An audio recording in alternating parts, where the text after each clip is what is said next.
Welcome back to Crash Command Games, everybody. Thanks for checking us out again this week. I don't have an unpacking the week this week in a traditional sense because I just didn't buy a box. They didn't have bright lights on display. They may have had it behind the scenes, but also I wanted to start another series and funds. You know, I've got this series in mind because I've already shot the first one. And almost immediately during the period of shooting the first one, I saw another video talking about the expense of flesh and blood. It's goddamn the only topic anybody outside of this community can talk about for some reason is the cost of getting into this game. It's every time I get into a hobby, and I'm not a particularly rich individual, okay? Just straight up, I grew up in a trailer park. Like, it's just, I know money's tight. We all know money's tight. We're all civilians. We don't need to say air is a gas we breathe, right? We all know money's tight. Things cost money to get into. I get it. But I wanted to talk about this specific video and some of the talking points in it. It's going to be kind of like a response video. I had to reshoot it a few times because I don't want an overall mean tone. I want to open up the dialogue of what it costs to play Flesh and Blood. Following this video, or during this video, we're just going to be talking about their discussion points. I'm going to be skipping through some parts of it. I'm not trying to cut it through context. Obviously, you can go check this video out for yourself and watch the full thing. It's just a 50-minute video. And I don't think we want to watch a 50-minute video with me stopping and turn it into an hour-and-a-half video with responses and talking. I have watched the whole video a couple of times now, so I just wanted to formulate good responses and talk about the actual cost of Flesh and Blood, okay? We are not looking... Why? I use very basic gear for my business PC. I think it's this one. There we go. Okay. Today we're talking about this gentleman, VV Theory. Make sure to check out the channel and see if this person interests you as well. From what I can gather, this individual is pretty new to the game. It sounds like if I remember right, almost a year in to the game. And they're trying to talk about how to entice new players to play and retention. Now that's the name of the video, and that's what caught my attention. I was like, well, how do I do this? What's your perspective on this? But let's go ahead and take a look. And in today's video, I think we got a pretty interesting topic that I want to talk about. I want to kind of compare some of these ideas that have been going around, I guess, for Flesh and Blood on how to, what's the word we're looking for here? Introduce new players to the game. Okay. So that's pretty much the premise of the video. He wants to try to introduce new players into the game. And we start talking about starter blitz decks.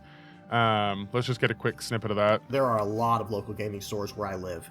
And I said, I'm trying to get into Flesh and Blood. The game looks pretty cool. And I'm actually eyeing Viscerai as a I almost said leader. I'm trying to get better at that, guys. I saw Viscerai as a hero that I thought looked really cool.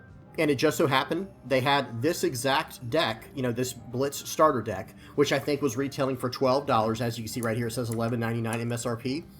I believe when I bought it about a year and a half ago, or whatever it was roughly, we're going to talk about the Viscerai deck a little bit and his introduction into it. I love that he got into the game. I love that the store was able to introduce him into the game. Obviously, this hero, I believe at that time, was a living legend in Blitz. I've talked about this in the podcast previously. I don't know if I've talked about it on YouTube videos, but in the podcast anyway, I have talked about how I do not believe the Blitz decks are a good product. They're fine to crack and open, I suppose. But realistically, this is what happens.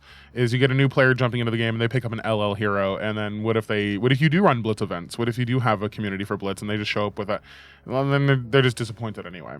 So he continues to talk about how the price is fantastic. And he also picked up Oldham, which, unfortunate, but again. Then we talk about the price rent and deck flare video reference.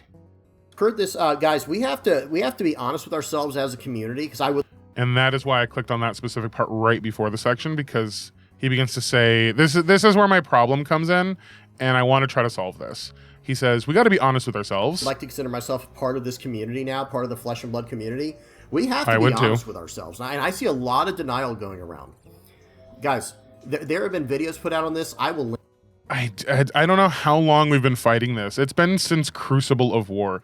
And I'm talking about myself as a Flesh and Blood player having officially joined the game during Monarch. I was following the game because I follow a content creator that's not very popular, but, and in my opinion, saved the game. Whatever. we just have to. I've been watching it. I bought some Welcome to Wraith Alpha. It funded most of my collection. That was true. During that period, during the crazy spike of a new game that caught people's attention and the company was too small to print out a lot of product yet. Yeah, those products were expensive. And yeah, the hype even maintained into Monarch. I was there for Channel Fireball Monarch, okay? It was not good. We all know that. But immediately after that, the game became completely affordable, okay? I would have accepted this price argument during the Crucible to just before Tales period of time. That said, if I'm going to take him into context, you have to take the time into context. That was goddamn COVID, okay? That's not a single collectible or product wasn't experiencing the roller coaster of its lifetime, whether it be dips because you can't wash it with bleach, or whether it be rises because of scarcity at this point and the breakdown in the production chain, okay? And in the logistics chain as well. So don't confuse the two. These are not similar. I'm just saying, yeah, I would have accepted that argument then, just like I would have accepted the argument that PC parts were expensive and everything else, whatever, okay? We're not normal because we can never be what we used to consider normal again, but we're in the status quo of prices at this point. The point of this demonstration right here from Deck Flare, and I don't disagree with this number at all as a cost average or maybe even a median. You can just look at all the games. Pokemon, $66. Obviously, nobody really... I'm not going to say nobody plays that game. My wife and I play that game. Sometimes we break out the old decks. Okay, and then even in the past couple months we have. Okay, I'm not going to get into that. We're just going to talk about the price of the games. Okay, Shadowverse, Digimon, One Piece, Cardfight, Vanguard, all up in the 300s and 400s.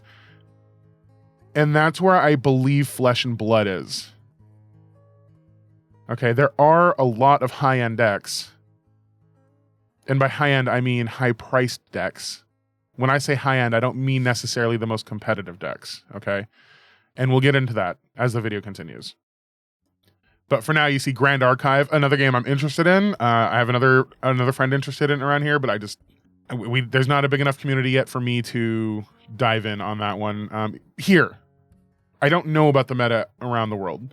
Yu-Gi-Oh! Has been a staple forever. And then you have Flesh and Blood coming in at $764 of what looks to be a price average. I took a look at his spreadsheets. I took a look at the data that he collected. He only gathered 5 decks, and is that Deck Flare does say himself, this is not really a complete picture. This is more of a, I just took 5 of the top decks that I see of every deck. So it's average price based on competitive decks, okay? Now that said, people go, oh, but what if I want to be competitive? I can't prove to you yet that you can do it. I can only use anecdotal evidence, and I will hope you take this with a grain of salt both ways, okay? That you can be competitive with a cheap deck, and you can be competitive with an expensive deck. As a point of example, we were playing Living Legend last night. So this is like the portion of the Unpacking the Week where we talk about Armory. I brought Chain, Bound by Shadow. Now, it did look like I was going to win. I ran through Olympia because some of our players haven't been playing that long, so I ran through Olympia. Player was great though, totally accepted it, just didn't understand what I was doing. And then later on we discussed the game, and she had said, if I had caught on earlier, I might have tried to fatigue you. And I'm like, good, we're thinking. Yeah, that's the correct response. It's not, oh, you have $1,000 chain deck. I can't beat it. Okay. Then what was the first game? Okay, so my first match, the second one was Olympia. The first one was against Azalea. Very likely could have pinned me to the wall as Chain. I didn't see any red in the ledges from my opponent. They didn't get any knock to death whistles, and I just kind of, you know, like we saw with Zen and Azalea in the Pro Tour in Amsterdam in this past month. Okay, Azalea high rolled. She can do it. It just didn't happen this time. We played a few other practice games. The Azalea player busted out, because our game ended pretty fast. They busted out Zen, and it was back and forth, right? Obviously, Zen and Chain are pretty competitive. I don't know how expensive a Zen deck is. Let's go ahead and take a peek. It's probably expensive. I'm just going to take a look at the first 6, and we're going to get a picture, okay? So here we have 900, 900, 900, 700, 900, 900. That's an expensive deck. We all know why. It's just the most popular deck right now. Okay, that falls in line with what our buddy here, Vivi, is saying. If you look at the top most competitive decks, it's expensive. We haven't, however, looked at all of the cost averaging features. I have looked at some of the decks that they put into the Yu-Gi-Oh! And Grand Archive. There are spike decks that put the price well up into the thousands. So take all of this information with a grain of salt. Deck Flare here is saying this is not a really, really amazing list. This is just kind of what it looks like to be at the top end of the competitive spectrum. So I want to keep that in mind. So what we've said now is we want to entice players into the game. We want to retain players with the title. And then we say, how do you get into the game? I kind of disagree with the Blitz decks. But then we talk about what are the top 5 most competitive decks cost averaged at. When the only game more expensive than you is Modern, by the way, that's not Standard. We all know that's not Standard. Nobody plays Standard. Classic Constructed for MTG, that's Modern. Which again, nobody plays Standard. I really want to try not to shit on communities here, but it's just, come on, Standard. No, the game is Commander now. Is more expensive now. CEDH, Competitive Elder Dragon Highlander, that goes crazy. I won't even get into that, but. You know, the only thing that was more expensive than Flesh and Blood was Magic the Gathering. And this is... Okay, true. Most of the time, unless you're buying crazy decks from Yu-Gi-Oh! And Grand Archive. So let's go ahead and just jump forward here. Of course, he brings up the Marvels. The longevity of the game, I'm going to make some predictions. This, okay, $13. I can deal with this. But then when we get into something like I said, let's go to the Command and Conquers, guys. He'll probably go to the regular version. It's like... Okay, 80. They actually went up in price, guys. Last time I checked, they were $79. It looks like the white border is sitting around $85, and looks like the black border is going up to about 110 right now on the average.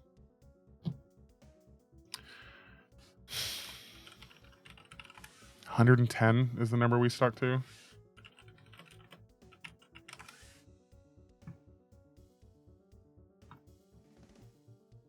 As we see, as a Collector's Week is going to throw this number up, and I'm fine with that. Like, it's just a thing.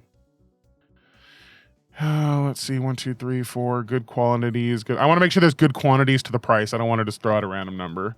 It looks like you're paying 80 to 90 for anywhere on the first page. Not 110. That's not the average price. I mean, market. We all have our problems with TCG Player. I use market personally when I'm buying and selling, because that's what I price my cards off of. But when you're buying as a player, you don't need to worry about the market price. You can just buy what's available. And then we look at Arc. 90 to 100 for the Arcane Rising. And these are all lightly played, too. None of these are crazy. One of them's a first edition, confusingly. 2 of them are first edition. Oh, my God. All right, well, we're not going to talk about that. I don't know why the first edition. Whatever. So 90 to 100 for the black border. 80 to 90. I would not say in my video 110. Average. And guys, I don't see how this is not considered a major problem. And you guys tell me what y'all think in the comment section below. Let's just please be respectful. Remember, I'm someone who is interested in getting more and more into this game. Okay. So we're talking about wanting to get more and more into this game, wanting to invest into this game. Okay, we're just going to skip a little bit ahead. I'm a casual player, but I'm so competitive, right? Okay, I wanted to catch that clip because I've watched this video a few times. Like I said, I wanted to catch that clip. I'm a casual player. So this is supposed to be the casual player's perspective. I'm not just trying to lose every game. But he wants to have some fun and win a few games. Okay, that's I'm not. I have been thinking about how to talk about this without sounding like I'm attacking. So I'm just gonna say the straight up. If you want to be a casual player and you want to enjoy your Friday nights and you want to hang out with your friends and you want to play in the armories and you just don't want to get stomped constantly, you need to practice. I'm sorry, in that last anecdote, I did not quite get to the point. It had just struck me, so I just woke up, so my thoughts are pretty scattered. What I was trying to get to with the armory story was I handed one of my better friends, who is a good player, my chain deck. I had the Azalea Precon, and I won. Okay, my $1,000, it's 970 something. It's like $974 or something to right now. I can pull up an example, but it's not going to be, because my wife has the deck list. It's her deck. Okay, the only one example, because Living Legend. That's about right. Okay, that's about the price of the deck. I think the only difference is we're not running. We typically don't run, it's in there, but we don't typically run that. We run Spellbound Creep, or Snapdragon Scalers. Okay, this whole package is in there. We're all there. We're across the board. The Art of Wars are in there. This is all standard. Okay, this is totally standard. All right, a $40 precon beat that deck. You know, I played correctly. I know how to manipulate chain a little bit. I had, like I said, it was my partner's deck. It was one of my prime practice partners. So if you want to beat a deck, you can only really get good by beating the deck and talking about it and learning, like you might in my podcasts. Go ahead and check out Cast a Commotion and check out the Patreon. Like this video, subscribe, all that stuff for all this continuous content. Thank you so much. What I was saying was a $40 precon had beat a $1,000 built deck that I have a lot of practice playing. My friend that I handed the chain deck to mained chain when he was around. Okay. You just have to practice more, and you have to have a realistic expectation going in. If you are a casual player, do not expect to win every game. And he doesn't. He says he just wants to win sometimes. He just doesn't want to lose all the time. And in this game, these armory decks are a testament to how skill affects the game. I'm not saying my opponent playing chain was bad. What I'm saying is the cards kind of fell in a way that made it possible for me to win if I played correctly, and I did. Right. So I am still competitive, and when you go onto these tournament deck lists, and it's like, whoa, we got some serious stuff going on here. Like, let's just check out. Like I said, Prism was one of the. Like, he says he's a casual player, doesn't want to be competitive. Immediately starts looking at Battle Hardened Amsterdam top 8s. Got into the game hardcore, like for the first time. Really got into. Lucky, and I pulled a Light of Soul. I was very this guy Austin Summers, but I had. Please point it out. His name around the Prism, please point out that this isn't $1,000. The Prism circles, however you want to say that. But yeah, there are a few cards though that were just killing me. I was like, okay, I'll start building this deck and start playing with it, right? And then I'm like, wait, Phantasmal Footsteps are $100. You know, Great Library of Solana's $100. Thank goodness I actually got Light of Soul. I opened that one up, $100 saved. I'm like, heck yeah, that's awesome. And then Warmonger's Diplomacy, this is up to 55. It was at back when I first started looking into it, like when it first came out, I think it started off at like $39.99, and now it's up to 55. Again, anyone in the comment section, do not see this as me complaining. Please do not read a tone that is not there. Okay, you can say the tone isn't there, and I don't know you, but the rapid response, ignoring certain parts of the page, you're trying to drive a point. Okay, even if you don't think a tone is there, even if you want to say the tone is not there. I'm just being completely straightforward and like, man, how can we fix this so other players will want to compete at this level and actually go to, you know, to locals other than with a deck like this, right? Like I said, I don't like these decks very much. I do agree on the point that I don't like them very much.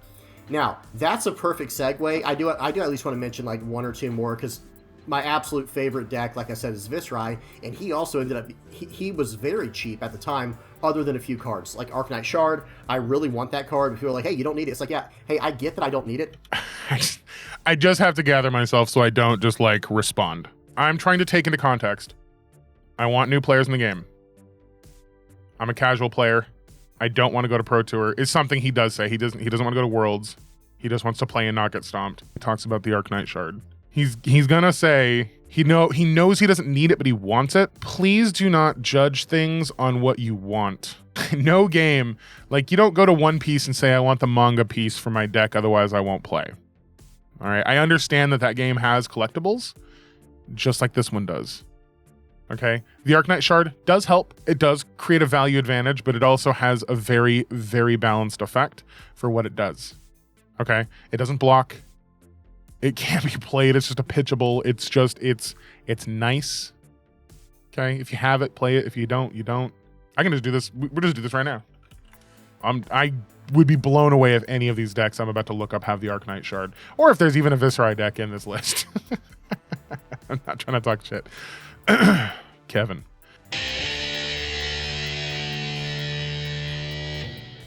But you know, we'll just take like last time. We'll just take a look at the top 6 decks. Okay. Hey, what don't I see? I don't see that shard. It is not an Arknight Shard. Also a $500 deck. No Arknight Shard. No Arknight Shard. Still a $500 deck. What? How did you get? Oh, no, it's in this deck.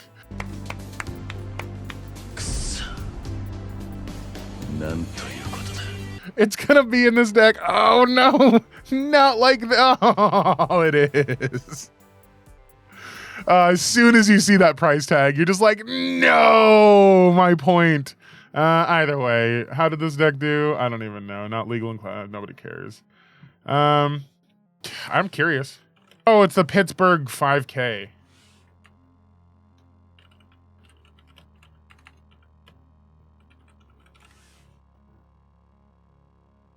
Okay, well, there's going to be no information on that, I guess. I don't know how well it did. Is that from the tournament? Because that's okay. I don't know how to read this one, but there is an Arknight Shard in this one. There is no Arknight Shard in this one. I can just tell by the price, obviously. This is also the same 5K brawl. I wish they had like a placement. I wish. Fab TCG Pits. Damn it. 5K. Results. Recap Battle-Hardened Pittsburgh. That is a beautiful playmat. Oh, that's crazy. Is this the event? The Realm Games 5K Brawl Pittsburgh. Classic Constructed Showdown with a 5,000 USD offer. That sounds right. No matter what way you look at this, I don't see Viserai anywhere near it. Let's go ahead and make sure. Man, I can't find any other information on the internet about a Pittsburgh 5K, so we're going to assume that those are the results. And based off what I can see here, I don't think Viserai is it. Either way, not the point. Ooh, this one might have the shard.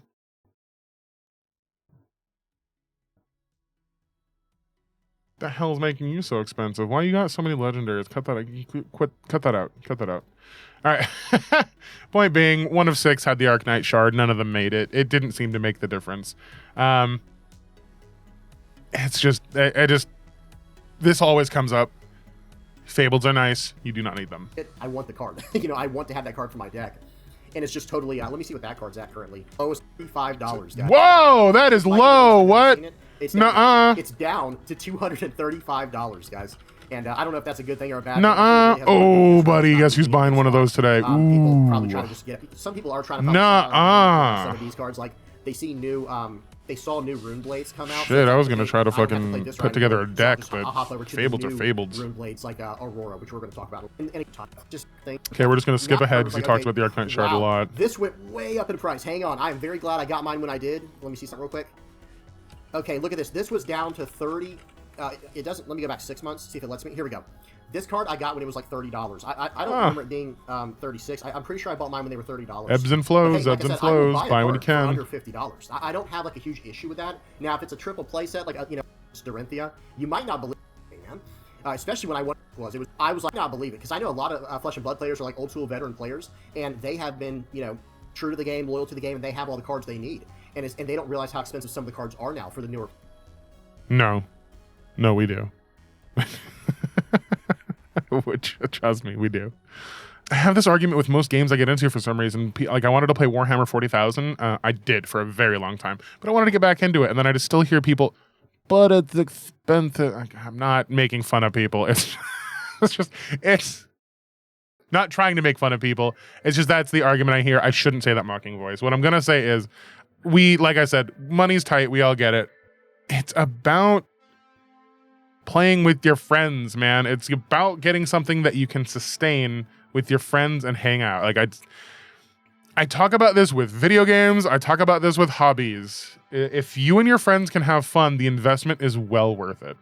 We'll get more onto that later. Players, and I was like, okay, let's check this out. Dorinthia Ironsong, here she is. I'm just gonna find the guy Max Klein. This was his name. That's a $1,000. Oh, what, buddy? Per deck, guys. Like that's a $1,000 deck. And I was like, holy cow, man, this is 3, 4, 5. Amnesia. I guess I'm not going to try that. That's literally what went through my head. And when you look up the results, or excuse me, not the results, the pricing, it is just a few cards. So this also brings up another point. In most of my podcasts, I suggest learning how to deck build. I learn how to I try to teach problem solving and how to find your own style. Okay. So I really, really, really try to make sure that you have your own journey on Flesh and Blood, because yes, net decking is easy. There is nothing wrong with net decking. But if you're going to net deck, you're not going to know why the player made some of those choices. You're not going to know if the player extensively tested certain things, and you don't know the scenarios that they were tested for. You don't know a lot about the deck. Okay? And I am going to be putting out a series of based on these, okay? I'm going to walk you through a path that you could take. I'm going to make suggestions. You do not have to take them, but it's going to be from purchasing this to becoming a really good Flesh and Blood player, okay?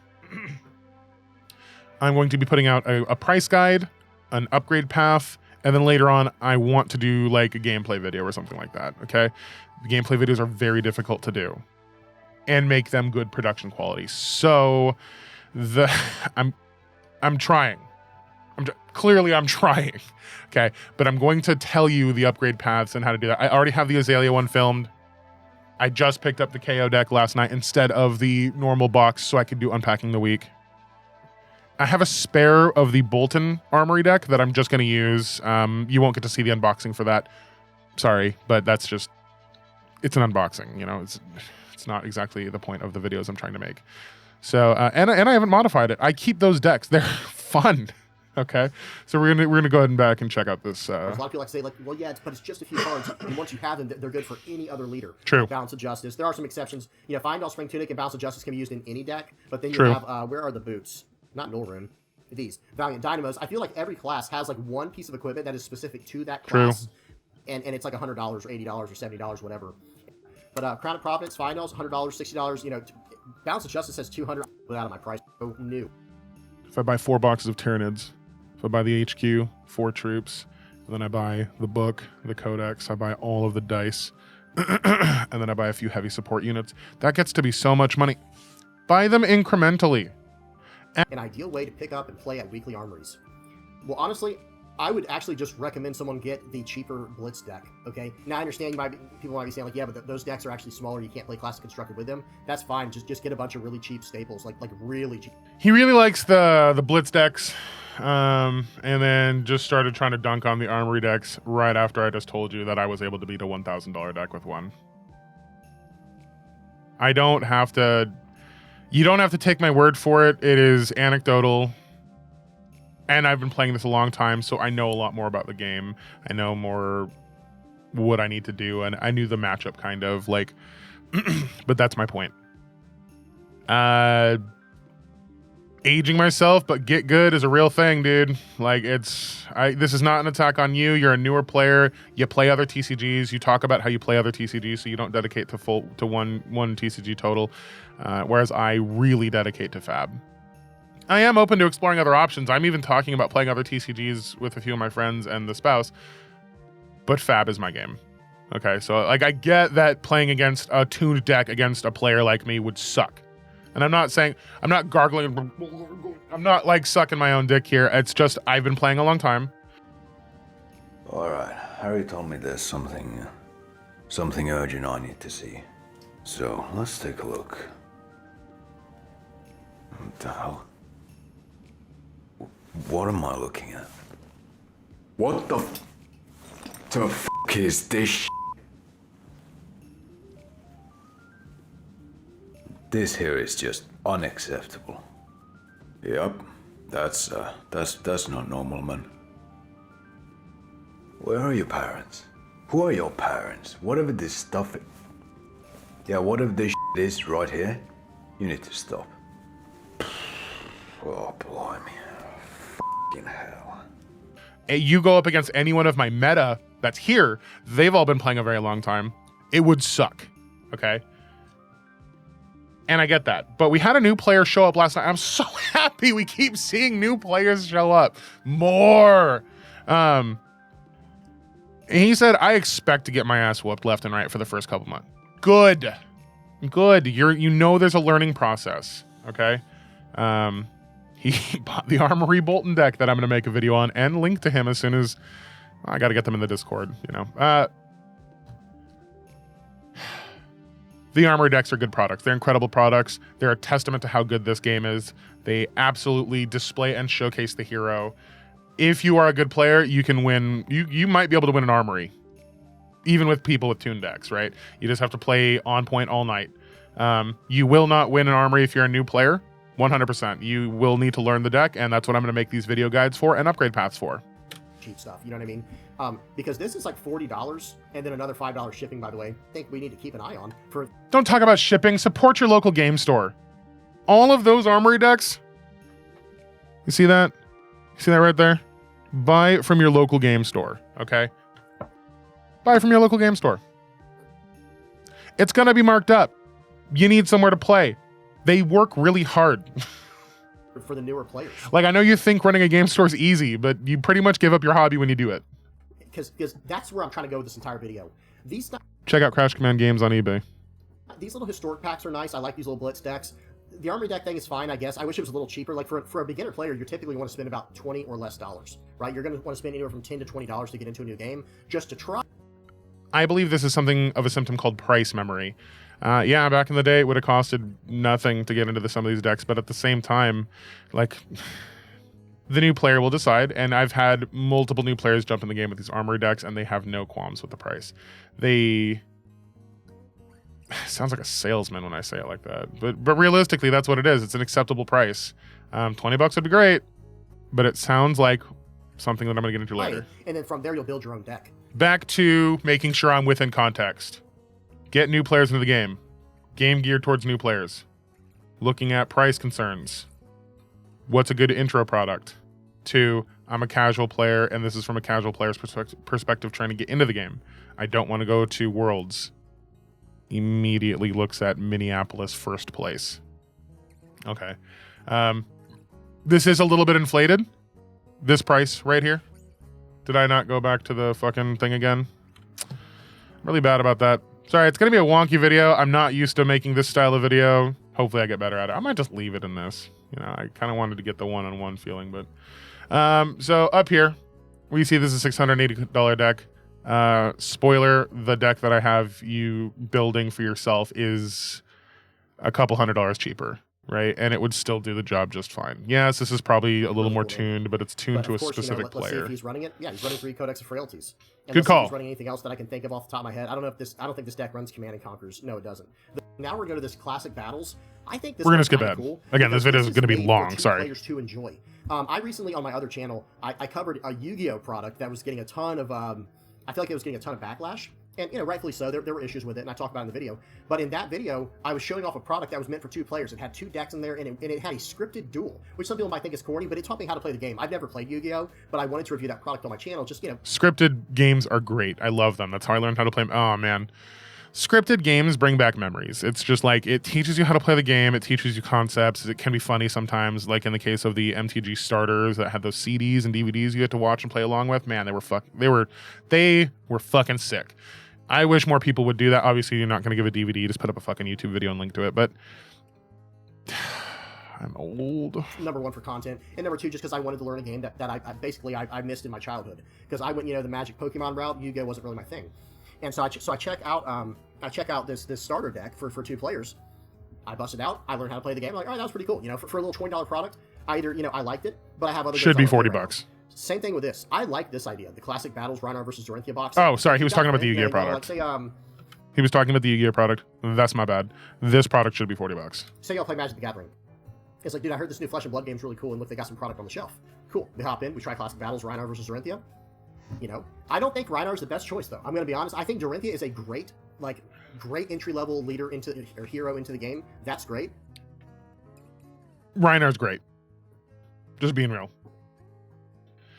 When I first started the game, some of you may know if you've been following the channel, I have this honor roll that I'm trying to build of my first heroes. I wanted to get one of each class before I started spiking super hard in the game, but it just turns out you can just spike really hard in the game with whatever hero you get, as long as they're not bottom of the barrel at the time. Dorinthia was the first hero that I chose. Dorinthia Ironsong. The choice was between Rhinar, Dorinthia, and Katsu. I wasn't particularly interested in Bravo. But I narrowed it down. I cut Katsu because it seemed a little too much. The tutoring effect, mentoring. I'm gonna make up terms, and we're gonna like them. Mentoring effect. I'm just being stubborn at that point. And then it was between Rhinar and Dorinthia. This was again Monarch times when I was like, I want to get some of the first heroes before I move on. Dorinthia is a fantastic choice. Rhinar's a fantastic choice. Kind of. Not a huge fan of the Rhinar choice. And have heroes with talents versus not. But the idea is, that'd be cool if they could have shared the card. That's what I did for the Yu-Gi-Oh one. Like I said, it's $30, but you're getting two 40-card decks, starter deck, because that's all you're going for. And if they're going to make it into that, I don't want it to be the Armory deck where it costs like $40, you know? Because, I mean, even if you're not looking at this one. The Armory decks are amazing. I have one gripe about that Azalea deck. It does not have 3 red in the ledgers. What the hell? They're a cheap card. Unless LSS is admitting that card is fucked up. 42. 37 plus the $4.99 shipping. This realistically, they're like $40 products. And I'm sure that changes. Bear with me, guys. No, they're $40 products. I'm not going to hit you on that. I am trying to be fair. I am trying to be... New First Strike decks. I'm going to tell you right now, these are not my favorite products, okay? There is a point in time, the Armory decks are incredible, okay? But there is a point in time where you get so simple that the product doesn't become worth it. And I can't tell you because I don't have my hands on them. I will be buying them. Obviously, I buy fucking everything from this game. But I'm getting a vibe.